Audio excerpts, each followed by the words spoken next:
Ya vimos que una variable básicamente es un envase y que este envase nos permite almacenar diferentes tipos de datos.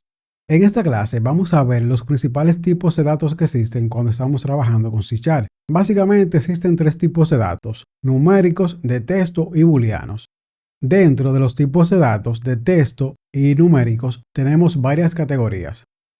Por ejemplo, en el tipo de dato de texto tenemos dos categorías: un tipo de dato char y un tipo de dato string.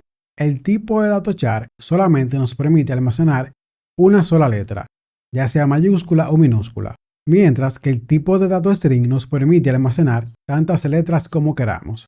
En el tipo de dato numérico tenemos varias categorías, es decir, varios tipos de datos usados para almacenar números. Tenemos el tipo que vimos en el ejemplo de la edad, que es el tipo byte. El tipo de dato byte nos permite almacenar números positivos desde el 0 hasta el 255, pero también tenemos un tipo de dato llamado int que nos permite almacenar solamente números enteros, pero números más grandes desde negativos hasta positivos. También tenemos un tipo de dato numérico llamado float. Este tipo nos permite almacenar números aún más grandes que int. En un primer momento podemos pensar que la mejor opción para trabajar con datos de tipo numérico es float, pero eso no es tan sencillo. Los tipos de datos ocupan un lugar en memoria dependiendo de sus características y siempre debemos buscar la mayor eficiencia en nuestros programas. Elegir un tipo de dato u otro va a depender de nuestras necesidades. Por ejemplo, para almacenar nuestra edad, el tipo de dato byte es más que suficiente, ya que no es lógico que alguien se refiera a la edad con números negativos y es muy poco probable que alguien viva más de 255 años, que es el máximo de números que puede almacenar nuestro tipo de dato byte.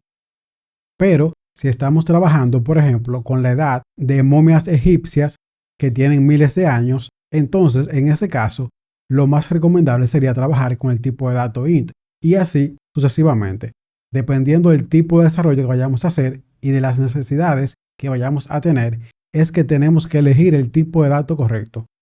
Ya que si, por ejemplo, para el tipo de edad usamos el tipo float, estaremos ocupando una gran cantidad de espacio en memoria, pero ese espacio no tiene que ver con el valor que tenga. Es decir, que si el tipo float puede almacenar millones de valores y yo solamente le pongo 30, él va a ocupar como si estuviera manejando todos esos valores. Es como una caja. Si en una caja introducimos una pelota pequeña, la caja va a seguir ocupando el mismo espacio.